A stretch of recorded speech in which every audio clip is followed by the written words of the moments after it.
Hi everyone, I'm Ross Thorburn, and over the next few minutes I'm going to go through with you how to plan a lesson for the Trinity Diploma in TESOL teaching practice. We're going to go through the different sections of the lesson plan one by one. So if you have the marking criteria in front of you, that might be useful. Just before we start getting into the details, I think your lesson plan is so important because obviously you get a mark for your lesson plan, but also in my experience as an examiner, a good plan usually results in a good lesson, and very often a bad plan results in a bad lesson. So really, this is such an important thing, I think, to spend time on because it will carry over into your mark for the lesson as well as for the plan itself. Okay, so there's 10 different criteria, so we'll go through most of these. The first one is related to your objectives. Your learning objectives are meant to be clear, achievable, appropriate, and include an integrated phonological point. So some tips here, I would say, first of all, spend a lot of time thinking about your aim. In my experience, a lot of candidates will spend maybe 10 hours working on the plan and 10 minutes thinking about the aim. Now, I'm not saying you should spend 10 hours on the aim, but I think it's worth spending a little bit more time really thinking about your aim. What do you expect students to get out of this, and why is it going to be useful for them?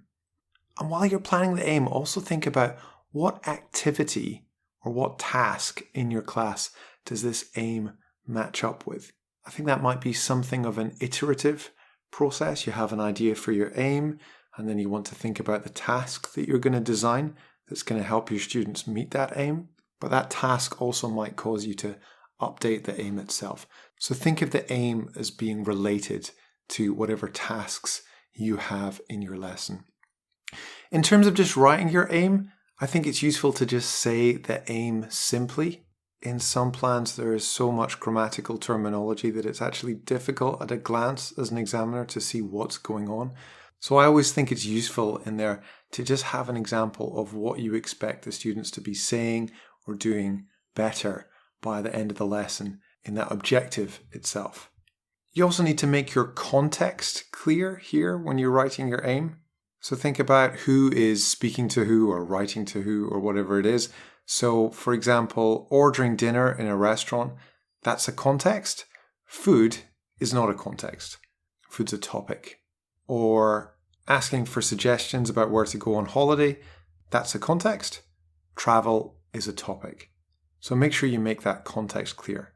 Now also remember, this objective has to have an integrated phonological point. So that means it needs to be linked to whatever you're teaching. So for example, if your class is related to polite phrases, then intonation, for example, might be important. Or maybe you're teaching a vocabulary lesson and half of the chunks that you're teaching include examples of elision. Then it would make sense to focus on elision. But whatever it is, make sure that that phonological point relates to the other things that you're teaching. It also doesn't have to be something productive. It could be receptive. So that means that you might want to focus on listening instead of students actually speaking when it comes to the pronunciation. And maybe that would make more sense if you were doing a receptive lesson, like a listening lesson, rather than a speaking lesson. Now that leads me on to another point. This doesn't just apply to this lesson, but overall in your teaching practice, you need to teach 5 classes, and there needs to be some variety in the lesson types. So you can't just teach 5 vocabulary lessons. So you might, for example, be able to teach a couple of vocabulary lessons, maybe 1 or 2 skills lessons.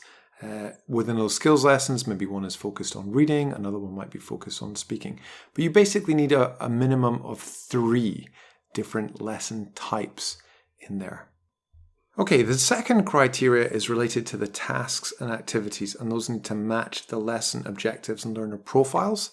And the third criteria is that the class and learner profiles are focused and relevant. So let's talk about the two of these together. I think that's logical.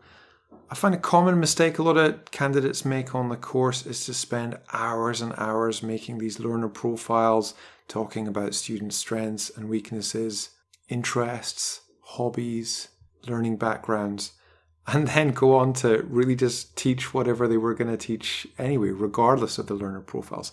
So I think it's really important to think of the profiles as a means to an end, that these learner profiles should help you make your lessons relevant and help you or guide you in making decisions when it comes to planning your activities or just your overall objective.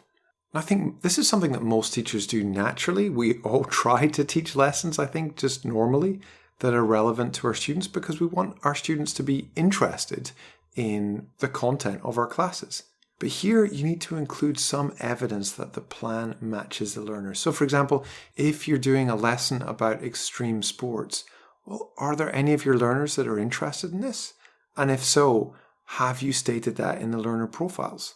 Or if you're teaching a language point about relative clauses, is this something that your learners currently have trouble using? Have you heard errors before from your learners when they try to use relative clauses? And if so, maybe you could include some examples of those errors from previous lessons in your learner profiles.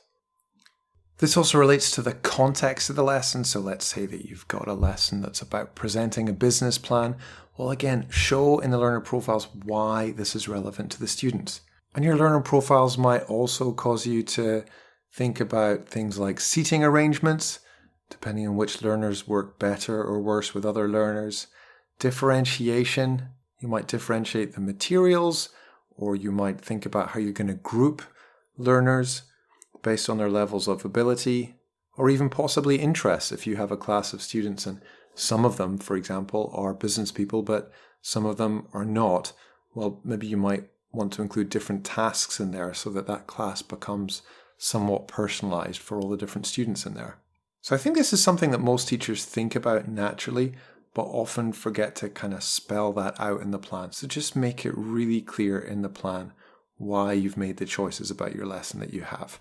All right, the next criteria is about potential learner and teacher difficulties being anticipated, that your plan shows built-in flexibility, differentiation, and awareness of class and individual needs. I always think there's something of a conflict here because it's actually very difficult to be flexible on an observed lesson because you've spent so much time planning it. I find that teachers tend to be very attached to the plan that they've created because you've invested so much time in it. It's very difficult to kind of throw it away and improvise. But a good way of doing that is including some alternatives in your plan. But these alternatives need to be genuine. So the alternatives might relate to things like assessment of the learning objectives at different points in the lesson. So for example, in your control practice, let's say you have a control practice stage in your lesson, you find that students are already using much of the language very accurately. Then maybe you can skip another stage and move on to freer practice. Or if when you've elicited language at the beginning of the lesson, you find that for some reason your students already know most of the target language that you plan to introduce to them, well, maybe you need to find something more challenging for them, or maybe do more of a focus on phonology perhaps. But these are things that you can think about in your plan, right? What if it's too difficult? What if it's too easy? What if students are getting most of this right? What if they're getting far too much of it wrong? Many candidates also at the beginning of their plan like to write a list of potential problems and potential solutions. So for example, if you plan to play an audio and the technology doesn't work, well, what's your solution? Maybe you have prepared the script for the audio and you can read it out loud to the students. Okay, we also have differentiation in here. So differentiation doesn't necessarily mean creating 15 different versions of every worksheet. But of course, you can do that. You can give different worksheets to different students, depending on the levels of different students, perhaps. Or maybe you might choose to use more open-ended tasks or activities that would allow students to participate at their own level. You might choose to pair students with other learners of similar abilities. But whatever it is that you're doing, signpost it on your plan. Make sure that you spell out to the observer that the decisions that you've made here relate to differentiation and helping all of the students get something out of the class. All right, number 5 is related to the rationale and the place in the scheme of work. So hopefully in the diploma course, you have learned some theory about why we teach the way we teach. I think this is an opportunity to show the examiner that you're able to apply some of that theory. So some things that you need to give a rationale or a reason for are, well, simply what you're teaching. Hopefully you're not just saying that I'm teaching this because it's the next page on the course book. Your rationale might be that this is something that you've learned that your students have difficulty with outside of the class. For example, I relatively recently taught a business class, and in one of the activities, I got students to talk about some of their biggest challenges in English, and I found out that most of the students had a lot of trouble understanding their colleagues from India on conference calls. So that then became the focus of a future lesson. You can also give a rationale for your staging model. Maybe you've decided that now you've taught this group for several lessons and they trust you. Then you can use a task at the beginning of the lesson to encourage more pushed output, and this helps with language acquisition, etc., etc. You can give a rationale for some of the different activities. This could be because they worked in previous lessons, or they could be from a Mario Rimvalukri book. Anyway, there's an opportunity, I think, to show the examiner that you have an awareness of where your activities come from. And of course, so important, where does this class fit in with the scheme of work? So how does this lesson link with previous classes?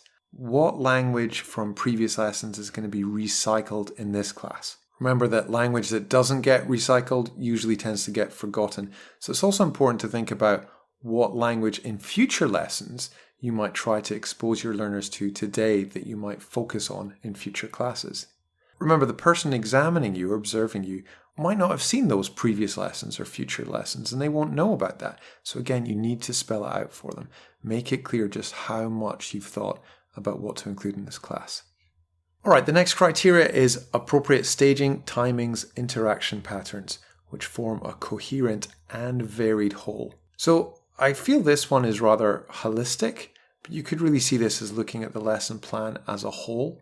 And to an extent, this is just planning a good lesson. But assuming that you have planned a good lesson, how can you make this clear to the examiner? I think in the plan, you can show the different interaction patterns that you have. You can show your timings, and you can also make it clear how one stage is going to lead on to the next. Okay, criteria number 7 is demonstrating an understanding of the language or skills to be presented and including a thorough analysis. The way I like to think about this one is imagine all the annoying questions that you might get from students in a class, like, why is this spelled that way? Or when do we use this tense compared to that tense? Or what's the difference between this word and that word? I feel this is your chance here to prepare for all of those questions and again, show the examiner how prepared you are. And if you can clearly explain here any potential questions about the language here in writing, then you'll find it much easier to explain these when students ask questions about them in class. Remember though that this document is meant to be in appropriate level of academic English. So you can include technical terms here that you wouldn't use with the students in the class, but you might also want to note down how you would answer questions from students in a way that they can understand. All right, we're getting to the end now. So criteria number 8 is that the plan clearly indicates when and how assessment of learning objectives will take place. I find it's very common for candidates on this course to miss out what the students will say and do, and that lesson plans in general often concentrate on what the teacher is going to say and do and the questions that the teacher is going to ask. But I think it's also really important to include examples of the language you expect students to be producing at different points in the lesson. What do you expect to hear from students if it's a speaking lesson at different stages of the class? I think this is something that we all kind of do informally. You know, you could imagine a teacher just saying, well, the students just couldn't get such and such. But here you need to include this formally. So what do you expect the students to be able to do at different stages of the class? And if the students aren't doing what you're expecting, then maybe this is an early warning sign that you need to adapt and move away from your plan. So I think this one also relates to our earlier point of criteria number 4, showing built-in flexibility. And of course, it also relates to your aim as well, because what you want the students to be doing at different stages should relate to your overall aim. And of course, most importantly, you probably want something in there for the end of your lesson to check that your students have hopefully met the overall aims and objectives of the class. Now, the 9th criteria is that your document is well organized, complete, and presented in accurate and appropriate English throughout.